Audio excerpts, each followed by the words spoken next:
Sensor लाऊंगा, मैं ऐसी लाइटें लगवाऊंगा। कितनी चीज़ें आप प्लानिंग करते हो, कितनी सारी चीज़ें सोचते हो। समझ लेना, ये जो जीवन की सांसें निकल रही हैं, ये जो जीवन बीत रहा है, ये भी अगले आने वाले मकान की प्लानिंग है। आप कैसे मकान में जाने वाले हो, उस मकान का रंग कैसा होगा, क्योंकि आपको पता होगा कि नरकों के भी अलग अलग कलर हैं, है ना। स्वर्ग भी अलग अलग हैं, स्वर्गों की विभूतियाँ भी अलग अलग हैं। तो आप डिसाइड करना।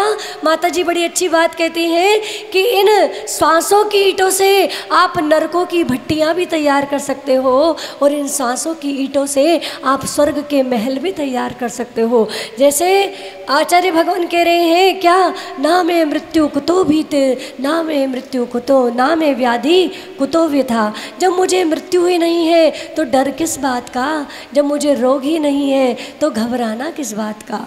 मेरी को मृत्यु नहीं आती, आत्मा को मृत्यु नहीं आती। तो हम कह रहे थे जब किसी नए घर में जाते हो, मृत्यु महोत्सव एक बहुत सुंदर ग्रंथ है। मृत्यु महोत्सव में बहुत सुंदर सुंदर बातें कही हैं। किसने लिखा है वो अज्ञात है, किसने मृत्यु महोत्सव लिखा है वो अज्ञात है। लेकिन मैं कहती हूँ जीवन में हर किसी को उसे पढ़ना चाहिए। बड़ी सुंदर सुंदर बातें उसमें लिखी गई हैं कि जब कोई एक पुराने घर को छोड़कर नए घर में जाता है तो घबराता नहीं है, मुस्कुराता है। क्या कहता है, सोचता है ऐसे ही एक दिन अपन भी गिर जाएंगे, पता भी नहीं होगा, पता भी नहीं चलेगा, और कब अपना ऐसा ही गिरना हो जाएगा।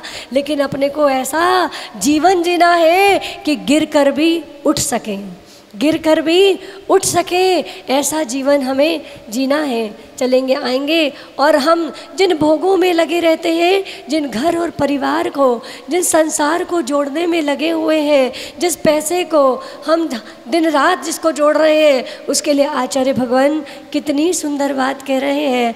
आत्मसात करने की बात है, चिंतन करने की बात है। आएंगे आज 30वीं कारिका, 30वीं गाथा को हम सब पढ़ते हैं। भुक्तोज्जिता मुहुर्मोहान, भुक्तोज्जिता मुहुर्मोहान, मया सर्वेपि पुद्गलाः, मया सर्वेपि पुद्गलाः, भुक्तोज्जिता मुहुर्मोहान, मया सर्वेपि पुद्गलाः।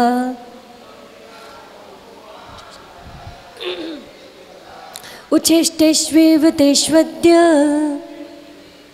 उच्छिष्टेष्वेव तेष्वद्य, उच्छिष्टेष्वेव तेष्वद्य, मम विगस्य का स्पृहा, मम विगस्य का स्पृहा, उच्छिष्टेष्वेव तेष्वद्य, मम विगस्य का स्पृहा। इतनी धीरे से क्यों बोल रहे हो, क्यों घबरा रहे हो बोलने में? बोलो ना तेज की, कोई बात नहीं। एक बार अशुद्ध होगा, 2 बार अशुद्ध होगा, कभी तो शुद्ध होगा। आएंगे उच्छिष्टेष्वेव तेष्वद्य, उच्छिष्टेष्वेव तेष्वद्य, मम विगस्य का स्पृहा, मम विगस्य का स्पृहा। ठीक है, इस प्रहा नहीं बढ़ना है, इस प्रिहा, क्योंकि पहले भी आपको बता कर आए हैं, प्रा नहीं है, प्री है। क्या है ना, रा नहीं है, नीचे रिकार की मात्रा है। इस प्रिहा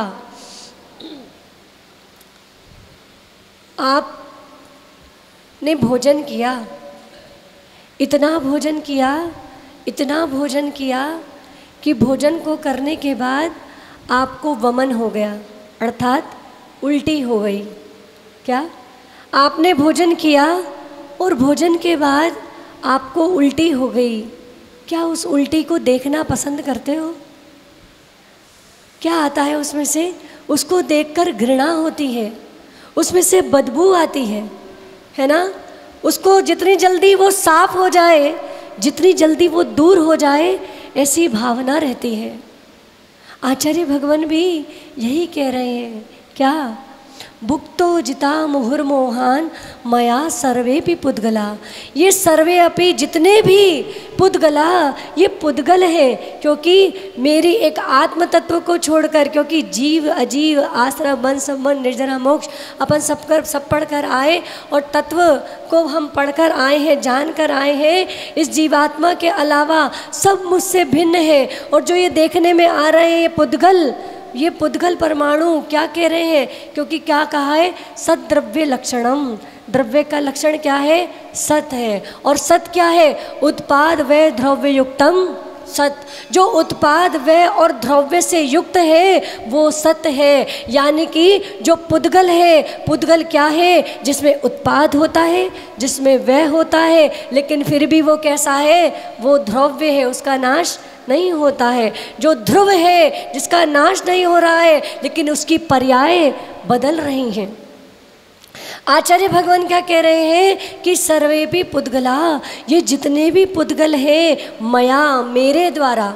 पीछे से अपन अर्थ लगा रहे हैं, प्रथम लाइन का पीछे से अर्थ लगाते चले कि सर्वे भी पुद्गला, अर्थात ये जितने भी पुद्गल हैं, पुद्गल अर्थात पुद्गल जिसमें रूप रस गंध वर्ण पाया जाए वो क्या होता है, पुद्गल। तो जितनी भी चीज़ें हमें दिखाई दे रही हैं ये सर्वे भी पुद्गला मया, अर्थात मेरे द्वारा। मुहुर कहते हैं, मुहु कहते हैं बार बार, मुहु अर्थात बार बार। मोहात यानी कि मोह के द्वारा, मोह से भुक्तो जिता, बहुत बार भोगे गए हैं, और उज्जिता अर्थात छोड़े गए हैं। क्या कि ये जितने भी पुद्गल हैं ये सभी मेरे द्वारा बार बार मोह के कारण भोगे गए हैं और छोड़े गए हैं। फिर क्या कह रहे हैं, अद्य यानी आज, अद्य यानी अब। बड़े ध्यान से धीरे से सुनना है क्योंकि स्वास्थ्य अनुकूल नहीं है हमारा, गला भी पूरा बैठा है, ज़्यादा जोर नहीं लगाया जा रहा है, इसलिए सिर्फ 5 मिनट में सिर्फ आज गाथा का अर्थ ही समझाएंगे, बहुत आगे तक नहीं जाएंगे। क्या कह रहे हैं, सर्वेपि पुद्गला, जितने भी पुद्गल हैं मया, मेरे द्वारा। मुहु अर्थात बार बार, मोहात यानी मोह के कारण, मेरी मोह परिणति के कारण बार बार भुक्तो उज्जिता, भोगे गए हैं और छोड़े गए हैं। तो कह रहे हैं तेषु अद्य, इनमें अब, तेषु मतलब इन सब पुद्गलों में, अद्य यानी आज, अब, मम विगस्य यानी मुझ ज्ञानी के द्वारा। और कैसे ये पुद्गल, अभी अपन ने क्या कहा था कि अगर उल्टी हो जाए तो हम उसे देखना पसंद नहीं करते, तो आचार्य भगवान भी ये कह रहे हैं उच्छेष्टेषु इव, यानी कि जो उल्टी के समान, वमन के समान। कैसे, इन जो पुद्गल परमाणुओं को, पुद्गल द्रव्यों को मैंने एक बार छोड़ दिया तो मम विगस्य का स्पृहा, यानी कि उसमें मेरी आसक्ति, मेरा ममत्व भाव, उसमें क्या अच्छा है, क्या मैं उसे दोबारा, जिस चीज़ को मैंने एक बार त्याग दिया। अपन ने एक चीज़ और सुनी होगी, जब किसी से लड़ाई हो जाती है और कोई पता नहीं आपकी तरफ चलती है कि नहीं चलती है, लेकिन दिल्ली यूपी हरियाणा में ये बहुत कहावत चलती है, जब किसी से लड़ाई हो जाए, किसी ने किसी चीज़ को कह दिया हो कि मैंने तो इसे छोड़ दिया, जा तू जाने, और कुछ टाइम बाद वो दोबारा उस पर अधिकार जमाने लगे तो कहते हैं क्यों थूक कर चाटने आ गया। सुना है आपने, क्यों थूका हुआ फिर से चाटने आ गया। तो समझ लो कि अपनी वही हालत है, जिनको हम, जिस चीज़ को हमने थूक दिया उसको फिर से चाट रहे हैं। तो समझो तुम कैसे हो, क्या थूक के चाटने वालों में से नहीं हो। आचार्य भगवान कह रहे हैं जिन पुद्गलों को, जिन भोगों को तूने एक बार छोड़ दिया और जो वमन के समान है, एक बार हमने जिनको बाहर निकाल दिया तो उन्हें दोबारा अंदर लेने की आसक्ति क्यों रखता है वो। लेकिन ये भोग हमें इतने प्यारे लगते हैं, इतने प्यारे लगते हैं कि इन भोगों की आसक्ति में अपन क्या क्या कर जाते हैं। वास्तव में एक जीभ का स्वाद, शर्म आती है, घृणा आती है जैन समाज पर। कभी कभी हम तो 2 साल 1.5 साल महावीर जी में रहे, महावीर जी में रहे तब देखते थे, शर्म आती थी। सच बता रहे हैं, आप लोगों को आए ना आए, लेकिन हमें बड़ी शर्म आती थी जब देखते थे कि 3 लोक के नाथ के दर्शन करने आते हैं लोग, इतनी दूर दूर से चलकर कितने भाव बना कर आते हैं कि हम 3 लोक के नाथ के दर्शन करेंगे। और वहाँ पर आप इतनी देर ट्रेन में नहीं इतने ज़्यादा देर ट्रेन में लगाते हो, उतनी देर आप मंदिर में श्री जी के सामने नहीं लगाते। सच बताना, 5-5, 10-10 घंटे का सफ़र करके जाते हो और भगवान के सामने 10 मिनट भी सही से नहीं खड़े हो पाते। और उस 10 मिनट में भी क्या करते हो, तुरंत वीडियो कॉल लगाते हो। किसको? परिवार वालों को वीडियो कॉल लगाते हो। अरे उसका पुण्य होता तो वो आता, आज तेरा पुण्य आया है, तू नज़र भर के भगवान को देख तो ले। लेकिन तुझे नज़र भर के भगवान को देखने की फुर्सत ही नहीं है, तू तो सिर्फ फोटो, वीडियो, स्टेटस इसमें ही लगा है। अरे आज स्टेटस लगा लेगा, कल तेरा स्टेटस इतना बिगड़ जाएगा कि तू स्वयं अपने स्टेटस को देखना नहीं चाहेगा। नरकों में जाने के बाद कोई अपना स्टेटस लगाता है क्या? है ना? तेरा स्टेटस इतना बिगड़ जाएगा कि तू अपने स्टेटस को देखने लायक नहीं रहेगा। अभी मंगलाचरण में बहुत अच्छा भजन पढ़ रहे थे कि अब ना सोचा तो रोना पड़ेगा। क्या? अब ना सोचा तो रोना पड़ेगा, जाके नरकों में सड़ना पड़ेगा। अब न सोचा तो रोना पड़ेगा, जाके नरकों में सड़ना पड़ेगा। ऐसा होगा बुरा हाल तेरा, बोलो ऐसा होगा बुरा हाल मेरा, जो बताने के काबिल नहीं है। मेरा एक एक सांस हीरा मोती, ये लुटाने के काबिल नहीं है। मेरा एक एक सांस हीरा मोती। हमने कहा क्षेत्र पर जाते हो, भगवान के दर्शन नज़र भर के नहीं कर पाते हो, और इतना तो छोड़ो, ये तो छोड़ो, चलो वो तो तुम्हें आदत पड़ गई। कैसे जानवर हो, कैसे जानवर हो कि भगवान के सामने जाकर भी, भगवान के मंदिर के सामने बैठकर आलू के पराठे खाते हो, रात को खाते हो।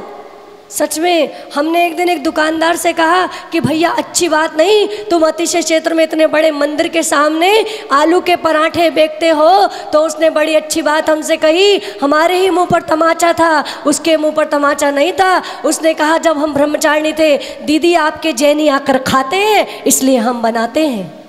क्या बोला? आपके जैनी आकर खाते हैं इसलिए हम बनाते हैं। हमारी बिक्री नहीं होगी तो हम बनाएंगे क्यों? क्या? हमारी बिक्री नहीं होगी तो हम बनाएंगे क्यों? आपने कभी चिंतन किया? कभी अपने बच्चों को ऐसे शिक्षा दी? और बच्चे क्या सीखेंगे? जब बाप ही खा रहा है तो बेटा क्यों नहीं खाएगा? जब बाप स्वयं खा रहा है तो बेटा क्यों नहीं खाएगा? क्या सोचते हो? इतना पैसा खर्च करके क्षेत्र पर जाते हो। अरे निशाचरो, घर में करना है वो करो, बाहर जाके क्यों करते हो? अपने कहते हैं ना, अपनी आपने एक बात सुने होगी कि कहते हैं कि अपने घर की बुराई अपने घर में करो, बाहर जाके नहीं करो। बहुत लोगों से कहते सुना होगा कि अपने घर की बात घर में रहने दो, बाहर मत जाने दो। तो मैं कहते हूँ अरे नहीं मानते, नहीं सुनते, अपनी चिंता नहीं है तो घर में रात को खाते हो तो खाओ। आचार्य भगवान का कह रहे हैं तुम्हें मूर्ख कहा है, हे मूर्खो, रात को घर में खाते हो तो खाओ, लेकिन कम से कम बाहर जाके तो जैन धर्म को मत लज जाओ। कम से कम बाहर जाके तो इस जैन धर्म को मत लज जाओ। इतनी सोचना, ये भोग। आचार्य भगवान ने तो क्या कहा है, अगर रात्रि में तूने एक ग्रास खाया, अगर रात्रि में तूने एक ग्रास खाया तो समझ लेना तूने जीवों का एक पिंड खाया, ग्रास नहीं खाया। क्या? तूने साक्षात जीवों का पिंड खाया। अपने आप को शाकाहारी मत कहना जो रात को भोजन करते हैं। आगम कह रहा है, हम नहीं कह रहे। आगम कह रहा है, मैं नहीं कह रही। जो रात को भोजन करता है वो मांसाहारी, और जो रात को बना भोजन करता है, उस दिन भी मैंने कहा था, जो रात को बना हुआ भोजन भी सुबह करता है वो भी मांसाहारी। आपको रात को बना हुआ भोजन कितना अच्छा लगता है, क्योंकि उसमें एक्स्ट्रा मसाले डल जाते हैं, एक्स्ट्रा इंग्रेडिएंट्स उसमें डलते हैं जो हमें दिखाई नहीं देते। वो जो एक्स्ट्रा इंग्रेडिएंट्स डल रहे हैं उसका एक्स्ट्रा स्वाद तुम्हें आता है, लेकिन वो एक्स्ट्रा स्वाद ऐसा स्वाद आएगा, ऐसा स्वाद आएगा कि पूरे समुद्र का पानी पी जाओगे तो भी प्यास नहीं बुझेगी, पूरे 3 लोक का अनाज खा जाओगे तो भी भूख नहीं मिटेगी। आचार्य भगवान कह रहे हैं कितना भोगा, कितना भोगा। भोग ये मत सोचना कि तुम भोगों को भोग रहे हो, भोग तुम्हें भोग रहे हैं। लेकिन समझ लेना, अपन कहते हैं हम तो इसलिए खाते हैं, रात को इसलिए खाना पड़ता है, शरीर में व्याधि है, फलाना है, ढिकना है। मैंने कहा आँखों की रोशनी घट जाएगी तो कुछ नहीं होगा, आँखों की रोशनी घट जाएगी तो कुछ नहीं होगा, कानों से सुनना घट जाएगा तो कुछ नहीं होगा, पैरों से कम चलने लग जाओगे, पैरों की शक्ति घट जाएगी तो कुछ नहीं होगा। लेकिन समझ लेना, श्री जी के प्रति भक्ति घट गई तो सब कुछ घट जाएगा, और श्री जी के प्रति भक्ति नहीं घटी तो ये घट भी जाएगा तो मेरा क्या घट जाएगा। क्या श्री जी के प्रति मेरी भक्ति नहीं घटी तो ये सब घट भी जाएगा तो मेरा कुछ नहीं घट जाएगा। अपने को ऐसा चिंतन करना है। कम से कम अपन ने तो फिर भी, क्योंकि यहाँ माता जी बैठी हैं, माँ का दिल है, इसलिए कहती हैं कि तू रात को नहीं छोड़ पाता तो कम से कम इतना चिंतन तो करना कि मैं दुकान से 8 बजे आ जाता हूँ तो 9 बजे तक खा लूँगा। महिलाएँ सोचती हैं अभी नहीं, जब रात को मेरा मनपसंद धारावाहिक आएगा तब उसके सामने बैठ कर खाऊँगी। ऐसा नहीं करना, फिर ऐसा धारावाहिक आगे चलेगा, ऐसा धारावाहिक आगे चलेगा कि सारे धारावाहिक भूल जाओगी। फिर तो कहोगी क्या, ना रता इति नार का, क्या कहा है, ना रता इति नार का, जिसमें एक क्षण रहना ना चाहो उसे नरक कहते हैं। अभी तुम्हें बड़ा आनंद आ रहा है क्योंकि कहते हैं अभी तो हंस हंस के कर्म बांध रहे हो, फिर रो रो के भी नहीं कटेंगे। आचार्य भगवान बार बार समझा रहे हैं, सिर्फ पढ़ने के लिए नहीं आना है। और हम तो आपको रोज़ एक ही बात कहते हैं, रोज़ शुरू भी करते हैं और ख़त्म भी यही कह के करते हैं कि सिर्फ पढ़ो मत, कुछ आगे भी तो बढ़ो।